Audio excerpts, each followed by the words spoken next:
Bismillahirrahmanirrahim. Assalamualaikum warahmatullahi wabarakatuh.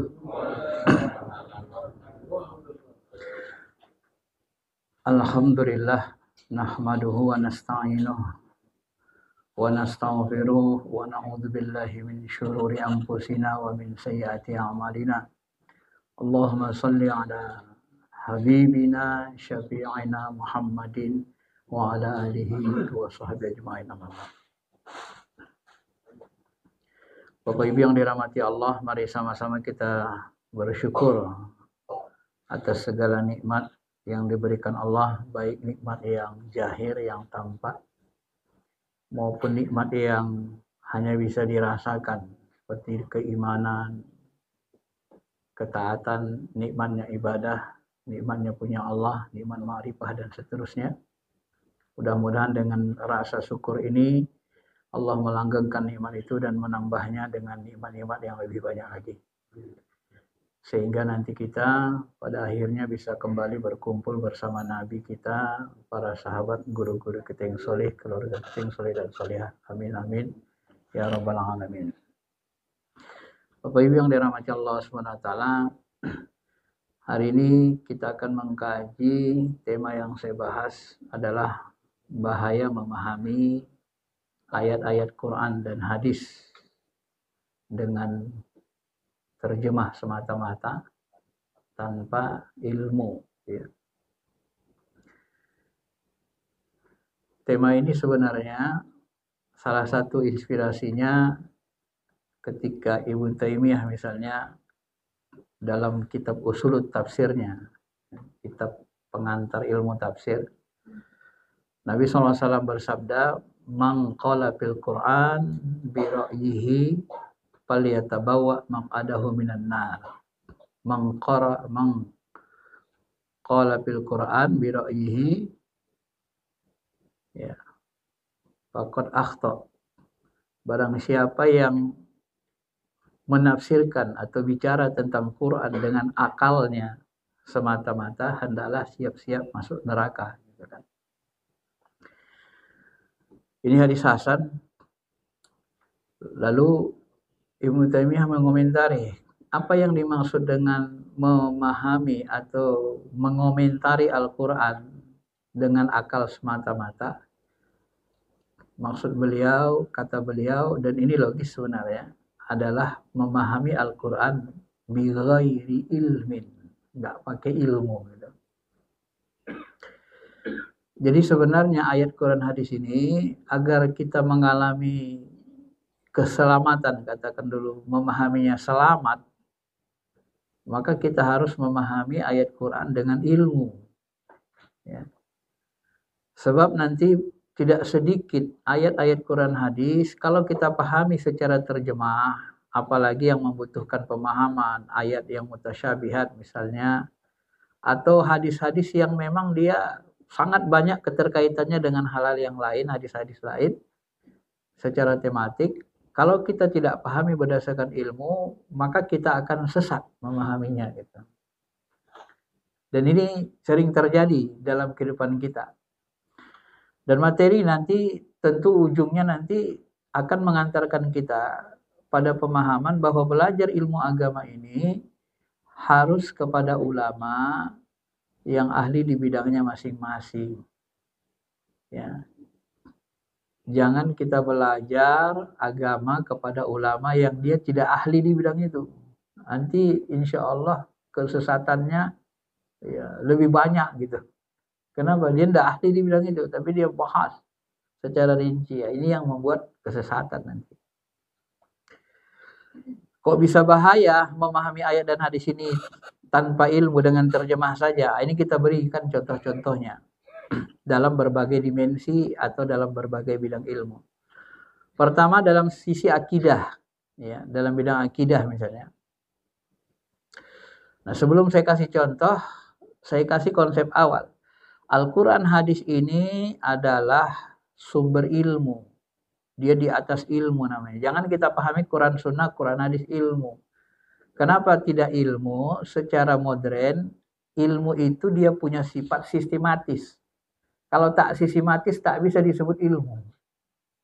Quran ini kan gak sistematis Bapak Ibu. Dia bicara, kita lihat Al-Fatihah, kemudian masuk Al-Baqarah, bicara Al-Quran, ciri orang bertakwa, ciri orang munafik, dan seterusnya. Nanti tiba-tiba lompat ceritanya, lain lagi ceritanya gitu ya. Nah, habis cerita orang munafik, sifat-sifatnya, lalu Allah, nah, cerita lagi, Allah yastahzi'u bihim wa ya'budun, dan seterusnya kan.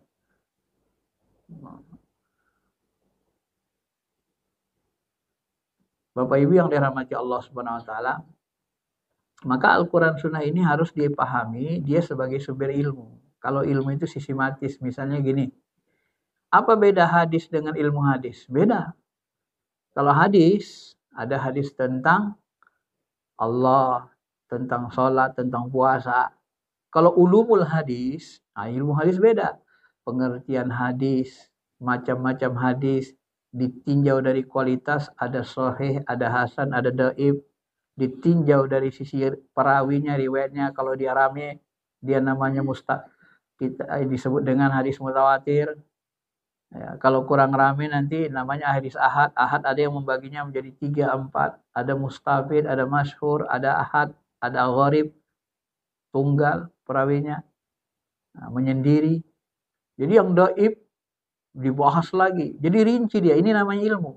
Jadi ilmu hadis dengan hadis beda. Quran dengan ilmu Quran beda. Kalau Quran, ayat-ayat Allah inilah 6.000 ayat lebih. Kalau ulumul Quran ada ilmu nasakh mansukh, ya, ada ilmu muhkam mutasyabih, ada ilmu asbabun nuzul. Ini ilmu Quran. Ya, sistematis asbabun nuzul itu begini-begini sebab turun ayat Quran. Nah, ada ilmu mutasyabihatnya, muhkamatnya, ada ilmu amsalil Quran. Maka kalau Bapak beli Quran dengan buku ulumul Quran, isinya beda gitu.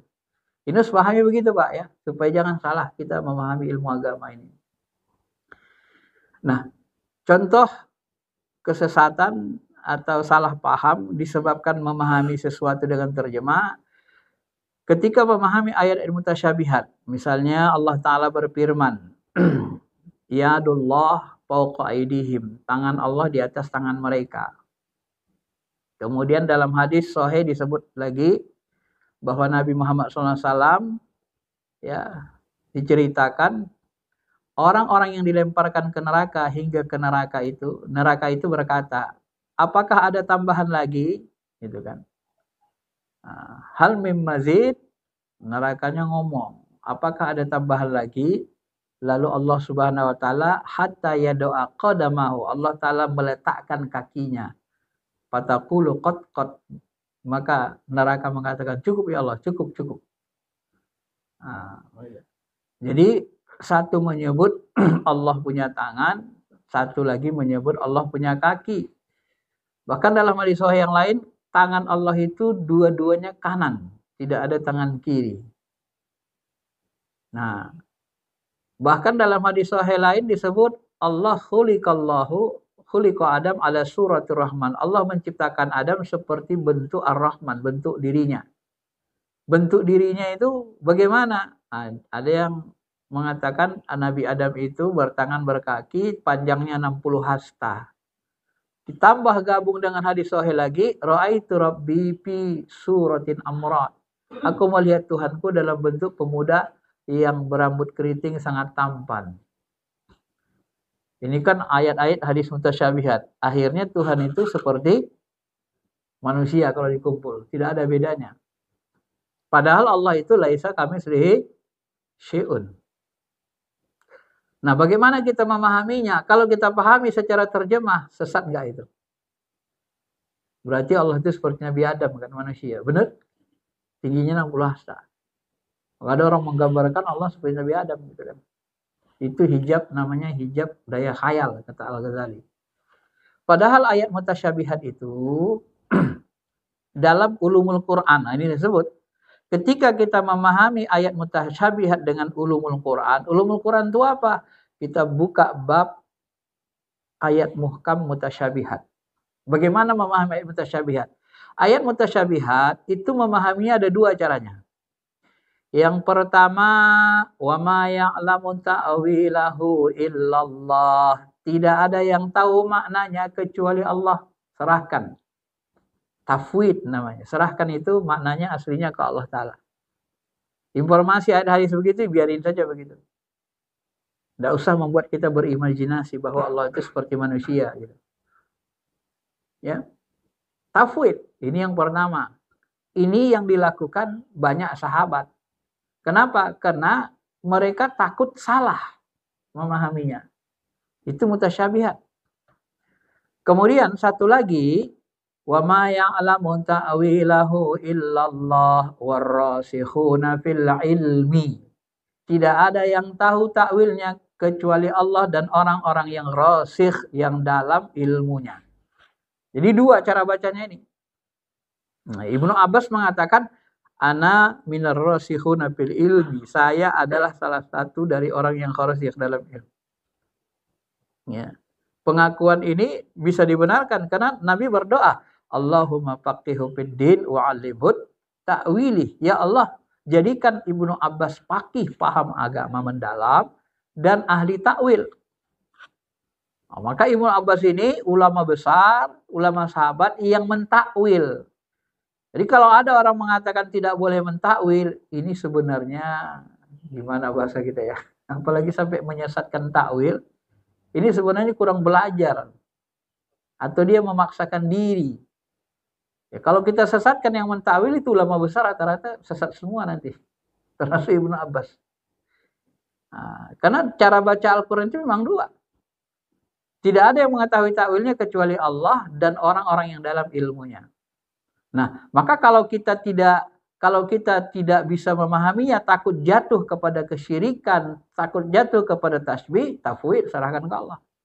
Tidak usah dipermasalahkan. Tapi kalau kita mau memahaminya, mentakwilkannya, cari takwil rasikhuna fil ilmi. Jangan takwil orang biasa, akal-akalan. Kita lihat bagaimana Ibnu Abbas memahaminya. Yadullah fawqa aydihim, tangan Allah di atas tangan mereka. Kita lihat tafsir Ibnu Abbas. Kubasun min Nuri Ibnu Abbas. Kita lihat tafsirnya. Nah, beliau memahami di situ, mentakwilkan tangan Allah di atas tangan mereka. Tangan itu diartikan beliau pemberian, anugerah, pemberian, pertolongan. Jadi pertolongan Allah, pemberian Allah kepada orang beriman jauh di atas pemberian. Karena tangan di atas itu cenderung orang yang memberi gitu kan. Nah, jadi anugerah, pemberian, rahmat. Lebih baik pemberian Allah daripada orang-orang kafir. Nah, ini cara ulama-ulama ahli ilmu mentakwil. Kenapa ditakwilkan gitu? Ya salah satunya, ya secara umum ulama ini tidak menerima bahwa Allah itu memiliki sifat yang sama dengan manusia dalam arti berfisik, bertangan, berkaki. Gitu. Itu lambang saja, metafora bahasanya. Maka kita baca lagi nanti metafora Al-Quran, ada dalam ulumul Quran namanya ya bahasa-bahasa amsalil Quran, bahasa misal, bahasa metafor. Itu juga dipahami. Jadi memahami Quran ini pakai ulumul Quran gitu, pakai ilmu. Nah, supaya kita tidak terjebak pada kesesatan, salah tafsir namanya. Ya. Ma'asyiral muslimin, Bapak Ibu yang dirahmati Allah Subhanahu wa taala. Maka di dalam pemahaman akidah, kalau dalam akidah aswaja, siapa yang disebut dengan Ahlussunnah wal Jamaah? Menurut sejarah yang dimaksud Ahlussunnah wal Jamaah itu adalah Imam Asy'ari dan Maturidi. Ini yang berhadapan masa tabi'in melawan Mu'tazilah, Qadariyah, ya, kemudian berhadapan lagi dengan Jabariyah dan aliran-aliran kalam lainnya. Beliau yang mensinergikan pemahaman Quran dan hadis dengan akliyah, ya, dengan kekuatan akal. Kenapa? Karena orang minta Tuhan itu bisa dicerna, dipahami gitu, rasional. Kenapa begitu? Karena Al-Quran dan Sunnah, Al-Quran hadis itu sebenarnya tidak ada yang bertentangan dengan akal. Kalau kelihatan bertentangan, pemahamannya saja yang belum pas, belum connect dia. Karena akal yang dipakai mungkin ada akal lemah, akal awam, ada akal alim, rosikh, ahli ilmu. Bapak Ibu yang dirahmati Allah Subhanahu wa taala. Nah, ini memahaminya dengan dengan ilmu namanya. Kita pahami ayat mutasyabihat itu dengan ilmu. Ditakwil dia supaya apa, tidak terjadi tasbih, karena aliran tasbih ini merata dicela oleh Ahlussunnah wal Jamaah. Aliran yang menyatakan Allah sama, serupa, semisal dengan makhluk itu rata-rata bahkan banyak yang mengkafirkan. Imam Syafi'i termasuk dalam satu riwayat mengkafirkannya. Bahkan Imam Asy'ari juga di awal-awal yang mengatakan Allah itu bertangan berkaki kemudian tinggal di langit, itu dikafirkan sama Imam Asy'ari. Kata Izzuddin bin Abi Salam, lalu Imam Asy'ari menarik kata-katanya ini. Kenapa? Karena dia memahami di antara umat Islam ini banyak yang awam. Tidak semuanya bisa diajak berpikir kritis dan mendalam. Nah, karena bahasa Quran letterik gitu ya dibiarkan saja. Nah, karena sampai segitulah kemampuan orang awam memahami. Nah, maka ulama itu sebenarnya, misalnya Ahmad bin Hambal, Allah punya tangan punya kaki, bagaimana bentuk? Terserah Allah saja. Imam Malik, Ar-Rahman alal arsy istawa, istawa alal arsy. Bagaimana kaifiannya? Enggak usah tanya. Sampai situ aja. Ini kan kalau kita mau beragama secara sederhana, simple. Tafwid, serahkan ke Allah. Tapi begitu agama Islam ini masuk ke Persia, Yunani, bercokol dengan pemahaman pemikiran ketuhanan ala pikiran barat, Yunani, berfilsafat, apa kayak gini ajaran-ajaran Islam ini kan sederhana kali. Mereka tidak mau begitu, mereka mau mengkaji secara mendalam lagi, betul. Maka muncullah namanya ilmu kalam. Awalnya ilmu akidah, ilmu tauhid, karena bersentuhan dengan kekuatan akal, pengetahuan saintifik, maka dia jadi sebut ilmu kalam namanya. Nah, ini sejarahnya Bapak Ibu yang dirahmati Allah Subhanahu wa taala. Nah, saya akan jelaskan bagaimana memahami ayat-ayat ini dalam ilmu ketuhanan yang paling dalam. Karena itu saya sebut tadi kan begini, memahami ayat dan hadis ini dengan ilmu. Kan begitu bahasanya kan sejak awal. Nah, bagaimana memahami ayatnya ini? Ternyata kalau kita pahami dengan ilmu tasawuf, ilmu ketuhanan yang mendalam. Jadi Allah itu, ya, semua mursyid yang saya temui, dari beberapa mursyid yang ahli, yang ilmu mereka sangat dalam, tinggi, dalam ukuran yang saya pahami, mereka sepakat Allah itu sebenarnya hakikatnya tidak ada bentuk, tidak ada rupa, tidak ada warna. Inilah yang dikatakan akidah aswaja, sama dengan Asy'ari. Allah itu pada hakikatnya tidak bertempat, zat aslinya. Dari mana kita tahu? Dari hadis sahih. Petunjuk. Ada seorang sahabat menanya kepada Nabi lebih serius, "Ya Rasulullah, aina Allah qabla khalaqa kulli syai?" Ya Rasulullah, di mana Allah berada sebelum dia menciptakan segala sesuatu? Belum ada air, belum ada aras, belum ada kolam, pena, dan seterusnya. Di mana dia? Lalu Nabi mengatakan, fi ama. Allah itu di ama. Apa itu ama? Ama itu adalah kekosongan murni, kata Qadi. Nah, jadi sebelum alam semesta ini ada bentuknya, belum ada benda yang berbentuk, ini kosong. Dan Allah berada di balik kosong itu, kekosongan murni. Dari sinilah nanti kita temui ilmu ketuhanan, ilmu apa namanya, ilmu Jawa kuno, ketuhanan Jawa kuno, itu ada namanya persentuhannya dengan ilmu suwung. Wah ini. Karena ilmu ini, ilmu Tuhan ini sebenarnya sudah dikasih sama manusia. Termasuk sebagian pendapat mengatakan sudah ada nabi-nabi turun sebelum Nabi Muhammad ke tanah Jawa atau di Indonesia ini. Tapi tidak disebutkan nabi apa. Ya. Suwung. Itu ilmu Jawa kuno. Ini ada persentuhannya dengan ruang kosong. Dalam hadis dibahasakan dengan ama. Nah, dalam keilmu ketuhanan yang lebih tinggi, lebih dalam, kita pahami, karena Allah itu tidak punya bentuk, rupa, dan warna. Kenapa Nabi membahasakan Allah itu, Allah membahasakan tangan Allah di atas tangan mereka, Aina ma tuwallu fasama wajhullah, kemanapun kau hadapkan wajahmu di situ wajah Allah. Ibtigha awajillah, barang siapa beramal mengharapkan wajah Allah. Maksud ibtigha awajillah itu ditakwilkan ulama adalah mengharapkan ridho Allah. Ya, Bapak kalau nanti lihat ibtigha awajillah itu Departemen Agama terjemahkan semua rata-rata itu terjemahkan mengharapkan ridho Allah. Jadi wajah di situ ditakwil ridho supaya jangan salah. Walaupun wajah itu secara tekstual wajah Tuhan kan zatnya. Bisa dipahami ditakwil zatnya. Bapak Ibu yang dirahmati Allah. Nah, dalam ilmu tasawuf ma'rifat zat, mendekati zat, itu disebutkan zat Allah ini tak terjangkau dan dia tidak punya bentuk, rupa dan warna. Adapun penampakan ra'aitu rabbi fi suratin amrad, aku melihat Tuhanku dalam bentuk pemuda yang sangat tampan. Ya, ini kata Ibnu Taimiyah hadisnya sahih, tapi ada yang mengatakan lafaznya mungkar. Tapi banyak hadisnya. Secara sanad dia memang kuat, tapi ada yang menganggapnya mungkar, khoto. Tapi hadis-hadis seperti ini banyak. Nah, kalau hadis ini kita anggap, kita ambil, maksudnya kita terimalah tekstualnya, maka dalam ilmu tasawuf disebut istilah tajalli atau bertahwil. Nah, ini harus agak hati-hati kita memahaminya.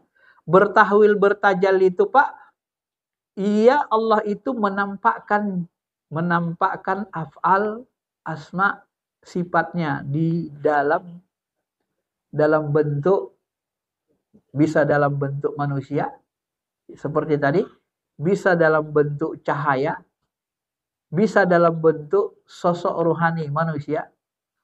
Nah, kita contohkan ketika Nabi Musa di Bukit Tursina dipanggil oleh Allah. Dia kelihatan api. Lalu api itu ya di pohon itu seolah-olah bicara. Ya Musa innani anallah. Hei Musa, aku adalah Allah. Buka sendalmu. I'la nalik. Innaka biwadil muqaddasi tuwa. Engkau berada di lembah suci. Kata Ibnu Abbas, api itu maksudnya cahaya. Allah berada di cahaya itu, dalam cahaya itu, dan dia seperti bicara. Nah, kalau kita pahami Allah itu cahaya, berarti kita sesat lagi nanti kan, salah paham lagi. Maksudnya apa? Itu tajalli. Bahasa-bahasa gitu namanya tajalli. Tajalli itu penampakan atau tahwil. Tahwil itu pengambil alihan. Kira-kira begini. Ini hati-hati memahaminya Pak ya. Allah itu kan gak ada bentuk rupa warnanya. Nah, sementara Allah mau memberi pesan kepada makhluk yang punya bentuk, punya rupa, punya warna. Maka Allah mengambil apa namanya? Allah jadinya menunjukkan bentuk, menyampaikan pesannya lewat yang berbentuk. Karena kalau tidak ada bentuknya, ya nggak sampai pesannya Pak. Termasuk suaranya itu suara kolbu, bisa suara kolbu, bisa bersuara seperti ini, tergantung Allah saja. Bisa suara kolbu kita sendiri yang dengar, yang lain tak dengar. Nah, ke kolbu kita dihujab. Nah, kalau bahasa Quran miwara hijab, di balik hijab. Hijabnya itu apa? Makhluknya itu. Salah satunya. Jadi dia bertahwil. Nah, sekali lagi saya katakan hati-hati memahaminya. Bertahwil itu gini. Ini saya contohin. Ini mendekat-dekati saja Bapak Ibu. Bapak Ibu percaya ada jin? Bagaimana kita membuktikan bahwa jin itu ada? Maka jin, untuk membuktikannya dia ada, masukkan dia ke dalam wadah manusia. Benar? Orang kerasukan. Begitu orang kerasukan, makin percaya nggak kita dia ada jin di situ? Suaranya berubah, wah, kemudian kasar gitu, kaku. Benar, ternyata jin itu benar ada. Ini dia, coba lihat kerasukan. Benar? Kenapa? Karena jin bentuknya ya seperti udara atau asap, tak berfisik seperti kita. Untuk menunjukkan keberadaannya, mentajallikan bahasanya, dipakai wadah manusia. Nah, untuk menunjukkan wadah kekuasaan Allah, dipakai Allah wadahnya manusia. Ini tajalli.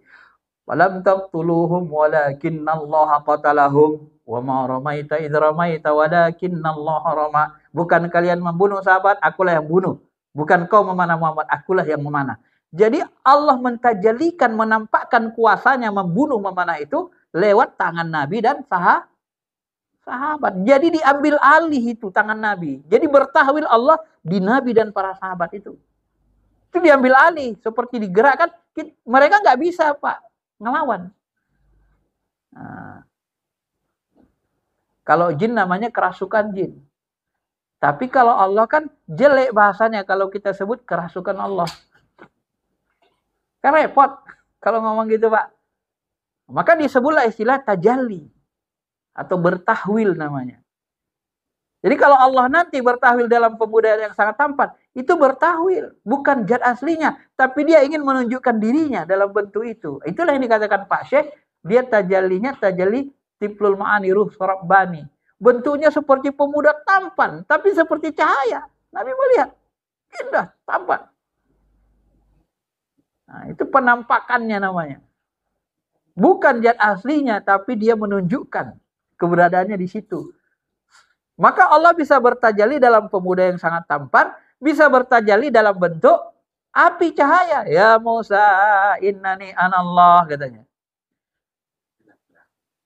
Ini ilmu makrifat dekati zatnya, Pak, dalam tasawuf. Ya. Terserah dia saja mau dalam bentuk apa. Nah, itu yang disebut namanya tajalli dalam af'al, tajalli asma, tajalli sifat. Ya, kalau af'al perbuatannya, sifatnya pemuda yang sangat tampan, gagah, Allah itu perkasa, gagah, indah, maha indah. Nah, begitu ya. Tajalli sifat. Ya. Ketika Nabi Yusuf, walaqad hammat bihi wa hamma biha. Sesungguhnya sebenarnya Zulekha itu sangat menginginkan Yusuf, dan Yusuf pun sudah punya keinginan untuk berbuat maksiat kepada Zulekha. Falamma ra'a burhanun, maka tatkala dia melihat burhan, ya, burhan, maka Yusuf langsung berpaling. Apa yang dimaksud dengan burhan? Coba kita lihat tafsir Ibnu Abbas. Dalam tafsir Al-Qurtubi dikutip itu tafsir Ibnu Abbas, burhan di situ adalah Nabi Yusuf melihat wajah ayahnya, Nabi Yakub. Coba. Jadi burhan di situ Allah memberi petunjuk isyarat dengan wajah ayahnya. Kenapa wajah ayahnya? Ini dalam dunia tarekat, Pak, inilah nanti disebut Allah bertajalli dalam bentuk wajah mursyid. Maka kalau Bapak bertarikat, dalam posisi-posisi genting nanti kelihatan itu. Kalau bahasa orang awamnya terbayang kita, Pak. Kelihatan itu wajah mursyid. Langsung kita kaget. Itu dialami Nabi Yusuf. Nah, apa bedanya tajalli Allah dengan bukan tajalli Allah? Nah, dalam bahasa tarekat, kalau mursyidnya tahu, itu perbuatan dia. Tapi kalau mursyidnya tidak tahu kejadian itu Allah. Jadi Allah memakai wajah mursyid. Kenapa? Wajah yang kita kenal, yang kita hormati. Karena dia mau nyampaikan pesan sama kita. Bagaimana cara dia nyampaikan pesan? Sementara dia gak ada bentuk, gak ada rupa, gak ada warnanya. Ya dipakainya lah wajah guru kita. Untuk nyampaikan pesan. Paham, Pak? Ini ilmu tasawuf yang sangat dalam. Nah, maka nanti Allah bisa bertajalli dengan yang cenderung hati kita. Kenapa Allah memilih api, cahaya? Karena Musa ingin cari api, cahaya. Maka dalam tajalli dalam bentuk cahaya dia. Kenapa Allah memilih Nabi Yakub? Karena Nabi Yusuf sangat menghormati ayahnya, gurunya, mursyidnya Nabi Yakub, ayahnya. Sesuatu yang sangat dihormati. Nah, dari sinilah nanti kadang-kadang orang-orang yang tidak bertarekat tak paham ilmu tarekat, menuduh orang tarekat itu nyembah gurunya. Bukan. Allah selalu bertajalli dalam bentuk gurunya. Karena gurunya yang dihormati. Paham, Pak, ya? Kenapa mereka terfitnah? Inilah akarnya. Nah, dalam ilmu tasawuf begitu. Itu tajalli namanya. Jadi dia nggak ada bentuk, nggak ada rupa. Itu tajalli af'al, tajalli. Allah bisa terjalli dalam bentuk cahaya, Bukit Turusina, meledak gunung itu hilang. Ya, Allah bisa tajalli dalam bentuk api, dalam bentuk wajah mursyid dalam bentuk Nabi Yakub, ayahnya Nabi Yusuf ya. Ya terserah Allah saja. Maka ketika Allah katakan Ar-Rahman 'alal arsy istawa, dia tajalli di situ. Dia kenapa tajalli dari Ar-Rahman 'alal arsy istawa? Untuk menunjukkan keagungannya. Karena dalam pikiran manusia, orang-orang yang hebat itu adalah raja-raja yang berada di singgasananya.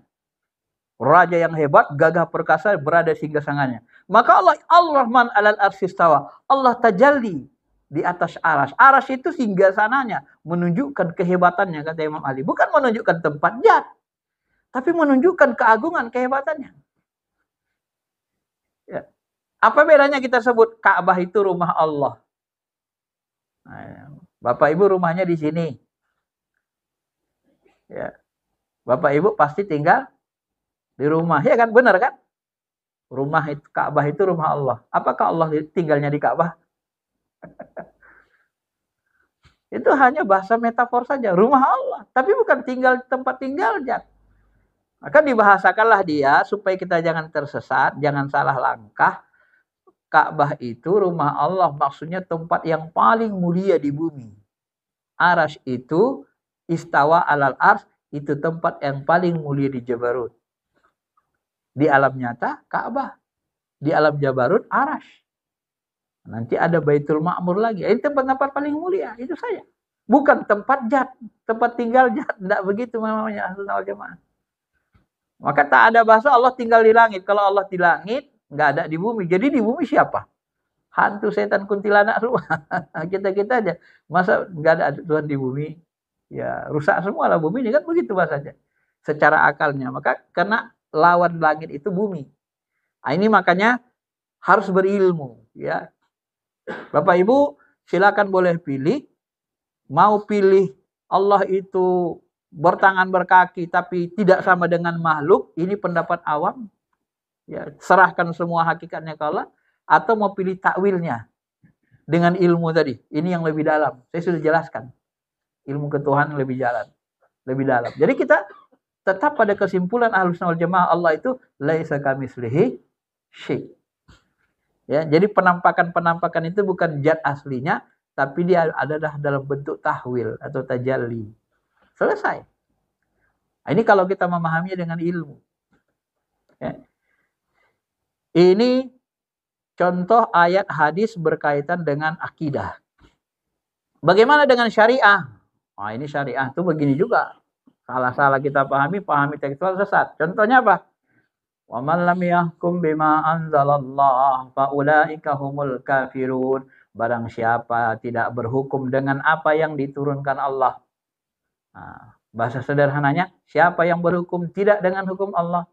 Barang siapa berhukum tidak anzalallah, tidak dengan yang diturunkan Allah, maka mereka kafir. Nah, maka ayat ini digunakan orang-orang Khawarij dulu untuk mengkafirkan Ali. Ali kafir. Kenapa? Dia tidak berhukum dengan hukum Allah yang diturunkan Allah. Muawiyah juga kafir. Kenapa? Dia berhukum tidak dengan apa yang diturunkan Allah. Kenapa begitu? Apa buktinya? Ya, harusnya Muawiyah itu dia pemberontak. Pemberontak itu harus dihukum bunuh, disalib. Ali malah diajak damai sama Ali. Makanya Ali kafir. Muawiyah pemberontak, kafir juga. Kafirkan orang itu semua. Apa dalilnya ini? Jadi Ibnu Abbas didatanginya lah orang Khawarij ini di Nahrawan namanya. Ada 12.000 kata Profesor ahli sejarah Ahmad Salabi. Diajak dialog. Kenapa kalian berpaling dari Imam Ali, membelot? Ibnu Abbas, karena kami melihat Ali kafir, makanya kami tidak mau ikut Ali lagi. Kenapa begitu? Ya karena dia tidak berhukum dengan hukum Allah. Nah, hukum Allah itu yang mana? Ya pemberontak itu seperti Muawiyah dihukum bunuh. Aisyah juga pemberontak dihukum bunuh. Tidak boleh dilepas, harus dihukum bunuh, disalib. Apa kata Ibnu Abbas? Wahai sahabat, percaya nggak kalian? Aku ini lebih dekat dengan Rasulullah daripada kalian semua. Percaya? Percaya nggak kalian? Yakin nggak kalian? Aku ini lebih paham agama daripada kalian. Percaya? Begitu dia mematahkan argumen itu. Nah, kalau kalian percaya, ketahuilah apa hukum membunuh orang beriman. Man qatala mu'minan muta'ammidan fajaza'uhu jahannam. Siapa membunuh orang beriman, balasannya neraka jahanam. Ya dosa besar lah, neraka jahanam. Nah, karena itulah Ali tidak mau membunuh Muawiyah. Apakah kalian anggap Muawiyah dan sahabat lain bukan orang beriman? Orang beriman, sudah. Selesai kan? Maka kalau orang beriman saling berkelahi, ya faslihu baina akhawaikum, damaikan keduanya. Makanya Ali menerima perdamaian. Karena dia tidak mau terjadi pertumpahan darah yang lebih banyak, saling bunuh, terfitnah. Nah, ini adu argumen, ini ayat, laga ayat namanya kan. Makanya Abbas mematahkannya, aku lebih pakai katanya daripada kalian. Ini penyebab munculnya radikalisme karena itu tadi, pemahaman tekstual. Ya. Siapa yang berhukum tidak dengan hukum Allah, diturunkan Allah, kita bawa dalam konteks hari ini, maka dia kafir.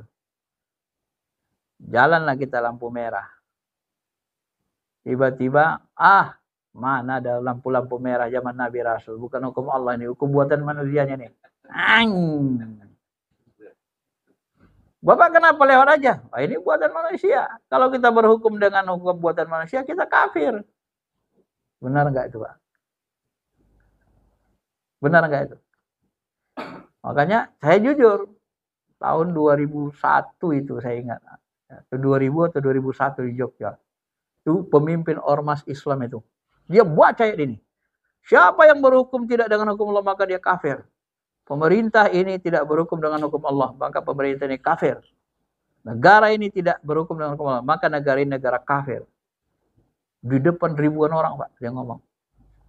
Kaget saya. Saya dengar gelarnya, Pak, insinyur. Insinyur bla bla bla. Lu, insinyur kok ngomong kayak gini? Saya orang syariah, saya bilangnya saja itu aja. Pas kita jurusan syariah pula situ kan S2-nya. Kaget saya. Kok berani-beranian banget nih memahami gitu. Saya lebih berhak memahaminya karena orang syariah. Itu kaitannya dengan hukum. Profesor Ahmad Soekardja, mantan Hakim Agung, dosen UIN Jakarta. Salah satu dosen saya. Apa dia bilang? Dulu saya nggak mau masuk Mahkamah Agung. Waktu membaca ini. Tapi setelah saya pahami, kebuka pikiran saya, saya terima jabatan jadi Hakim Agung. Dulu saya nggak berani katanya, di awal-awal. Kenapa? Karena dulu salah paham saya. Kata Profesor Ali As-Sais dalam tafsir akamnya, kata beliau, dia jelasin itu. Yang dimaksud dengan di sini, yang siapa yang berhukum tidak dengan apa yang diturunkan Allah. Apa yang diturunkan Allah? Yang diturunkan Allah Al-Quran.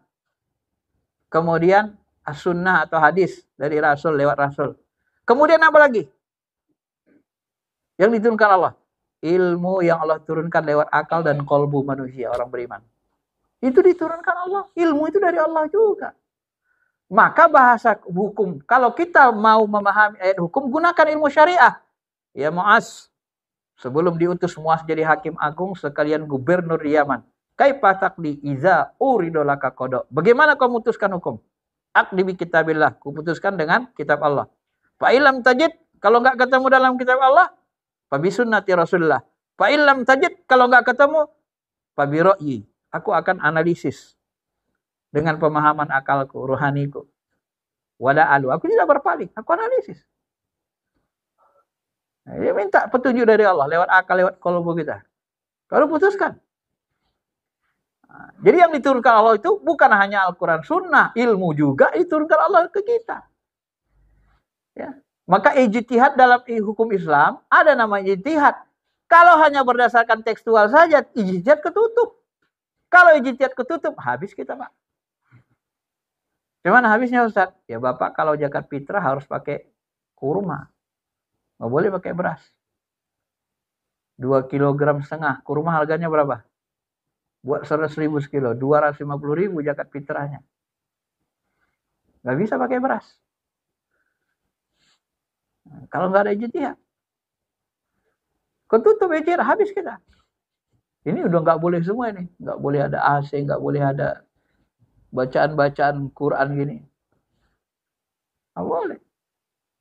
Maka orang yang tidak mempelajari fikih hukum Islam dengan baik, mereka itu gagal paham. Mereka anggap dalil itu cuma Quran hadis saja. Salah. Dalil itu dikatakan Nabi kalau nggak ada dalam Quran hadis, ijtihad pakai ra'yu. Makanya ulama berijtihad kan. Makanya di cabang-cabang hukum Islam itu banyak perbedaan ijtihad. Nah, nggak bisa. Jadi kalau orang bahasakan, ayo kita kembali kepada Quran Sunnah. Ayo kita murnikan syariat Islam. Mana bisa dimurnikan syariat, Pak? Menurut saya, doktrin memurnikan syariat Islam itu adalah doktrin sesat. Kenapa sesat? Syariat Islam itu luas. Ada akidah, ada akhlak, ada ibadah, ada mahdohnya, ada ghairu mahdohnya, ada muamalatnya. Bagaimana kita murnikan muamalat? Nggak bisa kita buat plaza. Zaman Nabi nggak ada plaza begitu. Nggak ada beli online Shopee apa Lazada, nggak ada itu. Bagaimana kita murnikan syariat Islam? Kan sesat jadinya. Yang dimurnakan itu keimanan. Kalau itu masih mungkin. Ketauhidan, diikhlaskan. Tapi kalau syariat Islam dimurnikan, nggak bisa. Maafnya Quran. Murnikanlah Quran itu. Macam mana Quran murni? Pakai pelepah korma, tak usah dicetak. Tak ada titik barisnya. Bapak mau bisa baca Quran, nggak ada titik barisnya? Murnikanlah. Agama ini udah semuanya banyak penambahan. Tapi penambahannya untuk yang baik, bukan merusak. Nah, itulah dalam bahasa syariat namanya bidah hasanah. Nggak ada itu pemurnian. Ayo kita murnikan, nggak ada itu. Murnikan ibadah. Murnikan ibadah saja susah. Allahu Akbar. Sapi. Ya, Allahu Akbar. Nah, ini mazhab lain. Nanti Maliki Allahu Akbar. Yang mana yang murni? Yang murni yang mana? Hah? Yang Syafi'i atau yang Maliki atau yang Hanafi? Repot kan? Maka orang nggak belajar ilmu syariah, Pak. Repot ini. Bahasa-bahasa itu kadang menyesatkan gitu. Umat ini disesatkan. Kenapa? Karena nggak pakai ilmu. Memahaminya. Coba cari dalam Quran hadis. Ada nggak perintah memurnikan ibadah? Perintah memurnikan ibadah. Ada nggak? Nggak ada. Dari mana kata ini muncul? Yang ada dalam Al-Quran Sunnah, Quran hadis adalah perbanyaklah amal kalian. Perbanyak ibadah kalian. Benar? Banyakin amal, banyakin ibadah. Bukan murnikan. Kalau dimurnikan, yang mana yang murni? ini kita bicara berdasar ilmu ya Pak, kenyataan. Ya bukan hanya tekstual ikut-ikutan buta. Kita nggak bisa juga ngikut-ngikutin pendapat orang tapi nggak ada dalilnya juga, nggak sesuai ilmu kan? Nah. Kenapa? Wala taqfu ma laisa laka bihi ilmun. Jangan kamu ikuti sesuatu yang kamu tidak punya ilmu tentangnya. Inna sam'a wal basar wal fu'ad kullu ulaika kana mas'ula. Semua diminta pertanggungjawaban. Diajak orang kita murnikan syariat, kita ikut. Mana ilmunya? Mana perintahnya? Macam mana cara murnikannya itu? Kalau nggak jelas, ngapain kita ikut? Ya. Karena memurnikan itu cenderung kepada menutup pintu ijtihad. Menyeragamkan yang puru. Itu tidak bisa. Yang puru itu tetap variasi. Yang seragam nanti diusahakan adalah yang pokok-pokoknya. Kalau subuh 2 rakaat, 2 rakaat. Nggak boleh. Ditambah-tambah. Itu pokok. Nah, ini dalam bidang syariah hukum Islam. Contoh yang lain. Man tarakas salata muta'ammidan faqad kafara jiharan. Barang siapa meninggalkan salat, maka dia kafir nyata. Ya. Al-ahdul ladzi bainana wa bainahum salat, faman tarakaha faqad kafar. Perjanjian antara kita dan orang-orang kafir, perbedaan kita dengan orang kafir, orang musyrik adalah salat. Siapa meninggalkannya, maka dia kafir. Ya.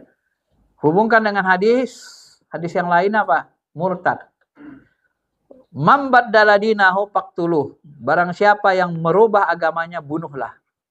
Ini kalau dipahami tekstual gimana coba?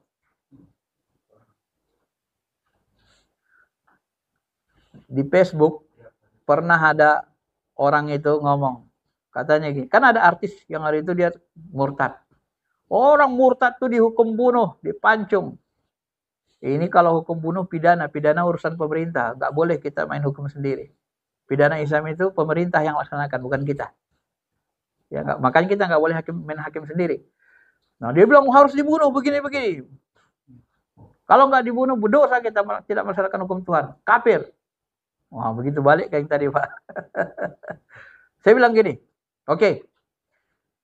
Ayah makmu pernah nggak meninggalkan sholat? Saya bilang. Nah, kalau pernah, Nabi mengatakan, man tarakas sholata muta'ammidan faqad kafara jiharan. Barang siapa meninggalkan sholat, kafir nyata. Kenapa nggak ente bunuh ayah mak ente? Bingung dia jawab, coba. Bingung dia. Karena dia anggap itulah bahayanya. Sebenarnya maafnya nih, saya kalau diangkat menjadi menyuci otak jadi teroris, bisa saya, Pak. Saya cari ayat teroris itu. Tapi kan kita hancur menyesatkan umat. Inilah ayat-ayat, contoh hadis-hadis, ayat-ayat digunakan untuk mengkafirkan orang beriman, menghalalkan darah. Dipahami secara tekstual. Ya. Belum lagi nanti misalnya ini ayat hadis lain, hadis sahih lain. Umirtu an uqatilun nas hatta yashhadu an la ilaha illallah wa anna Muhammadar Rasulullah wa yuqimus shalat dan seterusnya.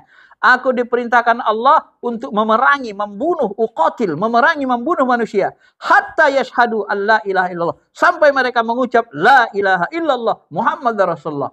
Maka halal darah orang kafir. Sampai mereka Islam. Kalau nggak Islam, perangi terus sampai habis. Tekstualnya gitu kan? Ngeri nggak, Pak? Ini ayat-ayat hadis teroris ini. Makanya belajar agama dengan ilmu. Nah, bagaimana memahaminya? Jelasin memahaminya. Imam Syafi'i debat dengan Imam Ahmad. Kalau ada orang meninggalkan sholat kafir, nanti dia sholat zuhur, subuh misalnya tinggal. Dia mau sholat zuhur, syahadat lagi deh dong. Akhirnya masuk Islam setiap hari syahadat, setiap hari masuk Islam. Keluar masuk. Wih, itu memainkan Tuhan itu. Gimana itu? Maka kata Imam Syafi'i, maksud hadis ini adalah kalau orang meninggalkan sholat karena malasnya dia capek kali kurasa ini.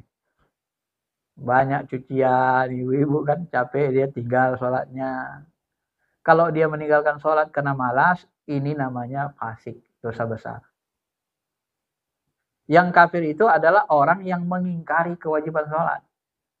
Siapa yang mengingkari kewajiban sholat? Sholat itu kan rukun Islam. Lawan Islam kafir. Barang siapa mengingkari kewajiban yang rukun Islam yang 5. Tak bersahadat kafir. Tak sholat kafir. Tak puasa kafir. Tak zakat kafir. Tak haji kafir. Ya.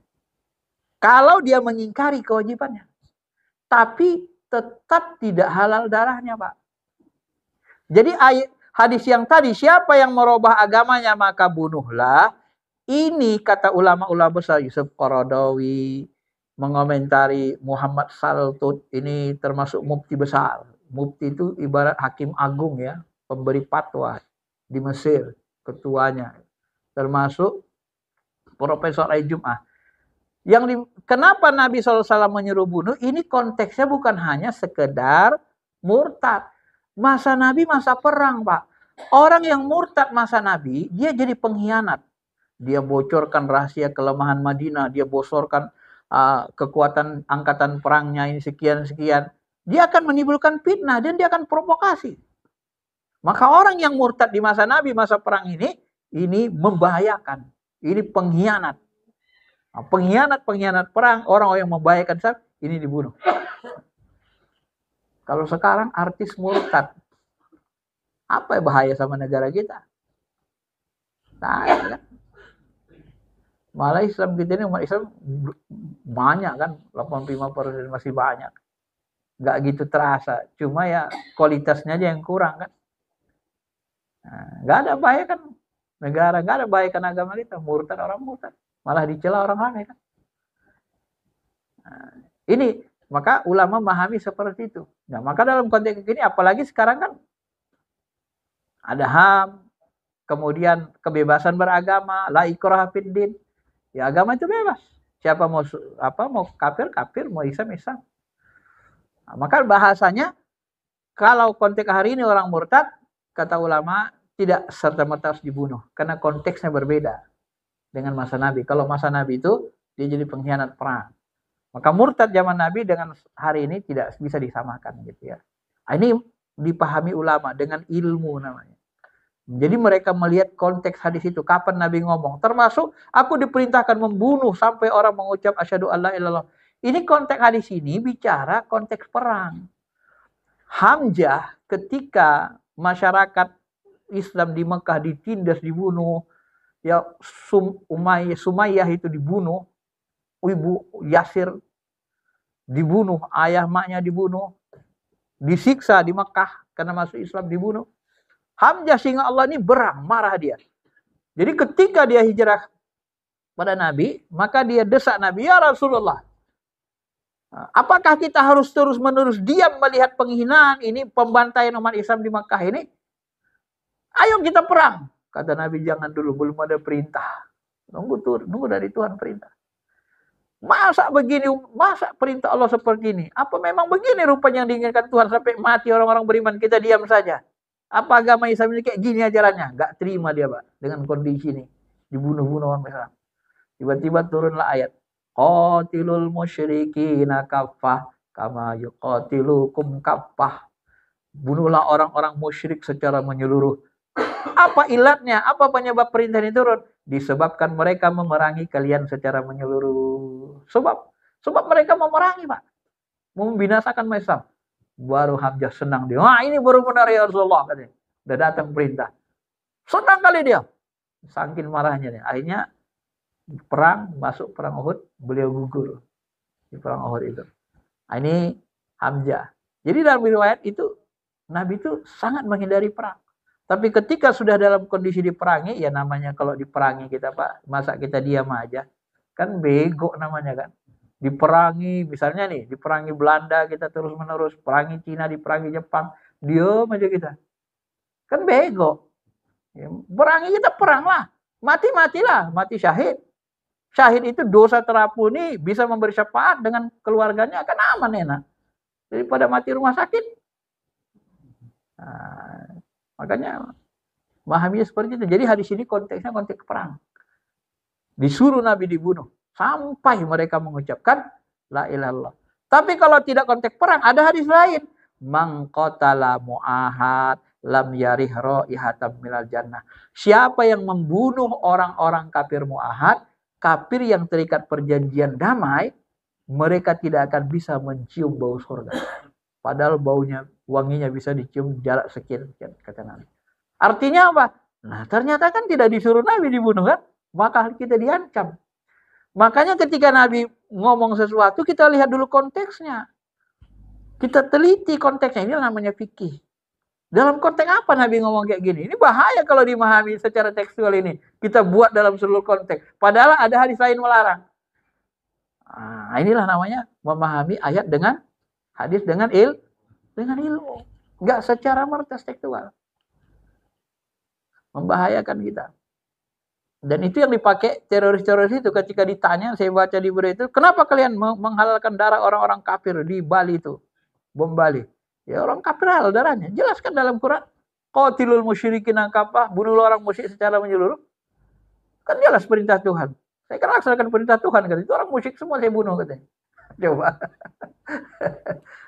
Saya kaget juga ketika dia menjawab seperti itu. Ternyata dia tidak melihat konteks ayat. Konteks ayat itu konteks perang, bukan konteks damai. Malah dalam konteks damai, jihad itu ditukar. Jihadnya haji umroh, jihadnya adalah memberi makan fakir miskin, janda-janda miskin. Itu jihad, setara dengan jihad. Itu dalam konteks damai.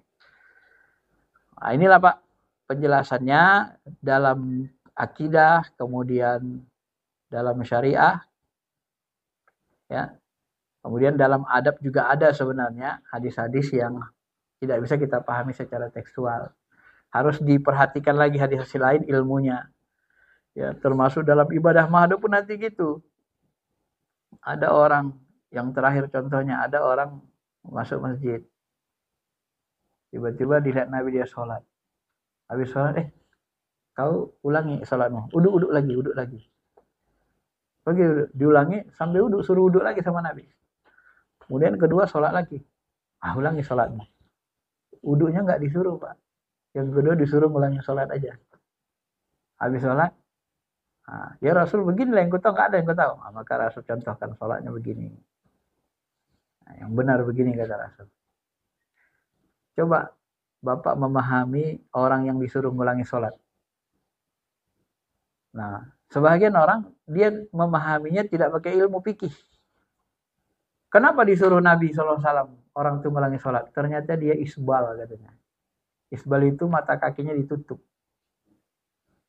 Ketutup. Apa hubungan isbal sama wudhu? Mana ada? Apakah kalau kita nutup mata kaki langsung wudhu kita tidak sah? Mana ada hubungannya? Ya kan? Tidak ada. Kok disuruh Nabi wudhu lagi? Suruh Nabi yang kedua suruh sholat. Kalau di isbal, yang kedua kenapa suruh Nabi sholat, nggak suruh wudhu? Kan masih isbal. Harusnya kan kalau dia isbal kena isbal, suruh Nabi, kau baguskan pakaian, suruh ganti pakaian dulu kan? Ini kok suruh wudhu? Kalau isbal penyebab batal sholat, kan disuruh ganti pakaian, ganti jubah. Benar? Kok malah suruh wudhu? Apa hubungannya? Karena mereka memahaminya tak pakai ilmu. Jadi salah-salah menduga. Tapi kalau kita pakai ilmu, enak memahaminya, Pak. Pakai ilmu fikih. Kenapa suruh Nabi wudhu lagi? Ya karena wudhunya batal. Kenapa batal? Ya karena mata kakinya tak basah. Gara-gara dia isbal. Nah, selesai kan? Nabi lihat itu. Jadi menduga pun kita memahami pakai ilmu. Ya pasti wudhunya batal. Nggak sah, makanya disuruh lagi wudhunya. Yang kedua, wudhunya udah bagus. Tapi kenapa masih suruh Nabi? Dia sholatnya nggak pakai tumak ninah. Cepat kali. Maka tumak ninah dalam mazhab Hanafi rukun. Harus pakai tenang dulu, Pak. Kan selesai, pakai ilmu memahaminya. Tapi kalau nggak pakai ilmu, pakai teks hadis, secara tekstual tadi bingung. Dianggap isbal. Padahal isbal nggak ada hubungannya sama wudhu kan. Harusnya kalau dia batal sholatnya, dia harus ganti baju, ganti jubah. Nah, itu pemahaman mendalam. Itu maka disebut memahaminya pakai ilmu dari pakai fikih.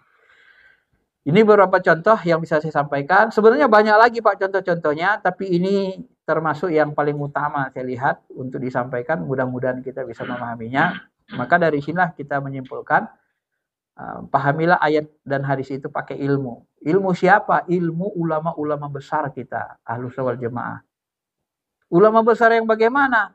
Ulama-ulama yang besar yang dia ahli di bidangnya gitu ya.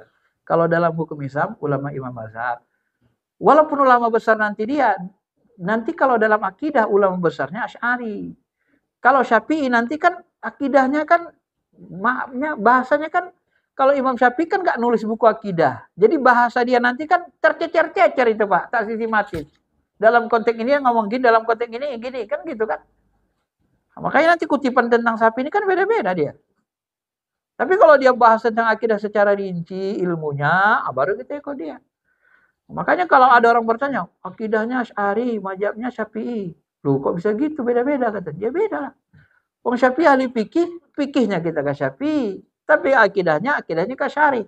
Kok tasawufnya ke Al-Ghazali, ke Syafi'i Jilani? Ya beda lagi karena ulama besar tasawufnya Al-Ghazali. Imam Syafi'i bukan ulama besar tasawuf, begitu. Spesialis ilmu. Supaya selamat memang harus begitu. Jadi akur dia, selamat kita. Kalau bahasa konteks hari ini, kalau Bapak Ibu mau berobat ke dokter, berobat gigi, atau mau belajar dokter gigi, ya masuk jurusan dokter gigi lah. Jangan pula anak kita sakit gigi bawa ke dokter jantung, THT, atau dokter hewan, kan aneh. Sama-sama dokternya, sama-sama ilmuwan. Beda ilmunya, spesialisasinya beda Pak. Ya, maka Bapak maaf kalau belajar tasawuf tarekat jangan dengan orang Salafi Wahabi. Pasti sesat semua nanti. Karena mereka bukan ahlinya. Ya, bagaimana orang yang nggak ahli menjelaskannya, Pak? Nah, contoh kemarin terakhir ada itu komentar. Kalian mengambil ilmu dari orang mati, sementara kami mengambil ilmu dari yang hidup. Kata Yazid Bustami. Datang orang Salafi, dipahaminya kata-kata ulama tasawuf ini dengan ilmu dia. Dia kan orang Salafi, bukan orang tarekat. Wah ini luar biasa sombongnya Yazid Bustami. Masa kita mengambil ilmu dari orang mati katanya. Apakah ilmu Allah Al-Quran itu mati, apa Al-Sunnah itu termasuk orang mati katanya. Sementara dia dari orang hidup katanya. Nggak bisa dia memahaminya. Maksud Yazid Bustami itu kalau ilmu tasawuf, orang tasawuf memahaminya, kamu mengambil hidup orang mati maksudnya apa? Kalian mengambil ilmu dari manusia yang bakal mati. Ya. Karena manusia ini kan semuanya mati, wafat, nggak bisa ditanya lagi. Kami ngambil ilmu dari yang maha hidup, langsung ilham dari Allah. Ketika bahasa ini mereka minta petunjuk ke Allah, gimana pemahamannya? Itu maksudnya dengan ilham. Maksud kedua adalah Yazid Bustami mengatakan, kamu mengambil ilmu dari orang mati, maksudnya kalian mengambil ilmu agama dari orang yang kolbunya mati, belum mengenal Allah. Nah, kami mengambil ilmu dari orang yang sudah kenal dengan Allah.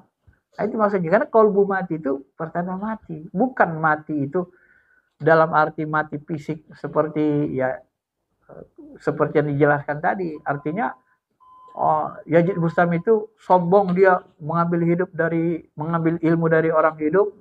Berarti orang-orang yang hidup sekarang, ulama-ulama dulu sudah mati, dianggap nggak soleh, nggak baik. Bukan begitu. Itu tadi karena dia salah memahami. Kenapa? Karena pendekatannya tidak pendekatan sama. Ya. Bahasa cinta itu harus dipahami orang yang pernah jatuh cinta. Jangan dikasih dengan orang filsafat nggak pernah jatuh cinta, menakal ya Pak. Perang nanti. Baik, saya kira itu saja penjelasannya, sudah 1 jam. Kalau ada yang mau bertanya, silakan.